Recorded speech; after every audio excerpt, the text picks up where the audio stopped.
Alright guys, coming at you today from the boat cave. Worked all night, so I'm a bit tired. But the first BASS Open Northern Division comes up in about 2.5 weeks, and I got to get some work done. I've got my two Helix 12s here at the dash. My one on the right, I use it for mapping in 2D, and over the last fall, started having trouble with the 2D, and this year I have no 2D at all. I have switched around. I've got an extra transducer, side imaging unit here. Merely switching it out gives me 2D. So I got a bad transducer. Got one off of Amazon, through haul, Humminbird factory, dual spectrum chirp transducer. Got it for 70 bucks, delivered to the house, 2 days. So today we're going to put it in. We're going to run it with time lapse, try something different, and kind of go from there. All right, here we go.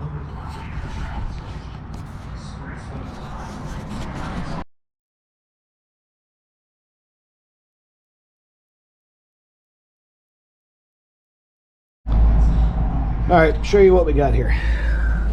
Battery charger, 4 bolts, and it looks like Skeeter done us a good thing.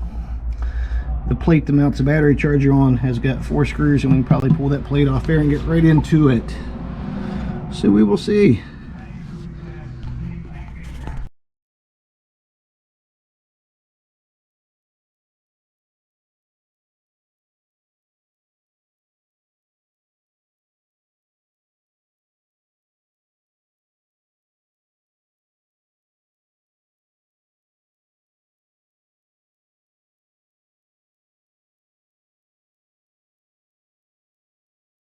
Anybody with the ZX250, I don't know about the FX series, but I love Skeeter's work. But I think I found a problem, or what could be a problem. Down here, battery charger. The power cord comes underneath your live wells, around. And if you can see down there, it comes through the transom bracing that Skeeter puts in. These nice aluminum bracing. But that's a nice little punched hole right there. See how tight that power cord is? All the bouncing on the water. That sharp edge inside there is going to cut that wire. So what I ended up doing was taking a piece of fuel line that I had and slicing it down the side and kind of putting it around as a shield. Had to move the batteries back and make a little extra room in there, but I didn't have to take the whole power cord out. It's going to add a little protection for that wire. Okay, after getting the battery charger out of the way and getting a good covering on that power cord for the battery charger, take out the live well pumps, quick disconnect hoses, take out the bilge pumps, same way. Once you get those out, you get a great view around straight down to the transducer. I was able to take a ball peen hammer and just a couple taps on the side, and it kind of popped right out of place. Once I got that out, took a 2-inch air grinder with a sandpaper disc on it and went down and was able to smooth out the bottom, take out any rough edges, and make so the new epoxy would seep down in there without any air bubbles in it.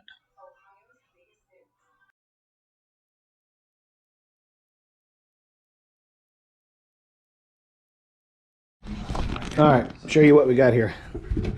I have taken this panel out so I can get into the wiring. Transducer down here, the old one. Cleared out some of the live well hoses. Took a ball peen hammer and smacked it, and it popped right out. So now we are going to feed this back through. And I think it's a junk transducer. So I'm going to attempt to go ahead and cut the wire to the transducer here, hook it to the new transducer, and try to go ahead and pull the cable up through and up underneath the dash.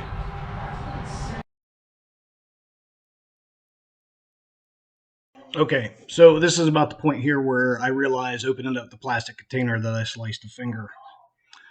A little bit of electrical tape and paper towel, and the bleeding had stopped, and I was back at it.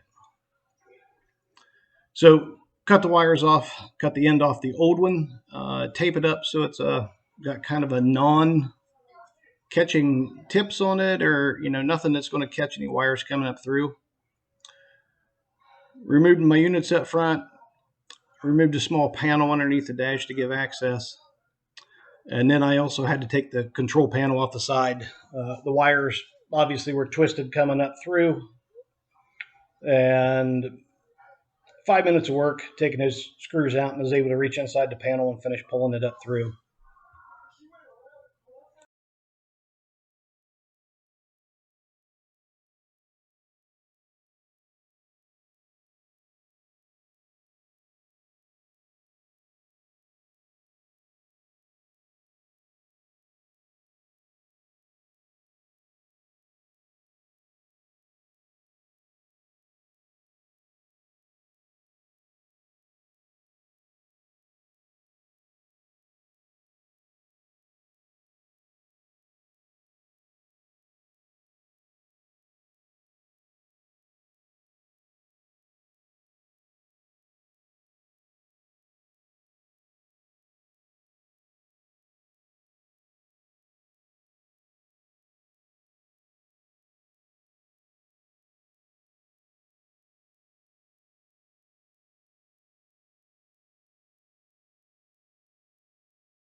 Once I mixed up the epoxy and got the transducer set down in place, give it a little twist to line it up the way you want it, and then I let it sit for 24 hours before I messed with any of it. I did not want it to move, didn't want a chance of an air bubble underneath the transducer.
And that's it, all buttoned up, back together. As usual, a little longer to take it apart and put it back together. Now to get it on the water, see if it works.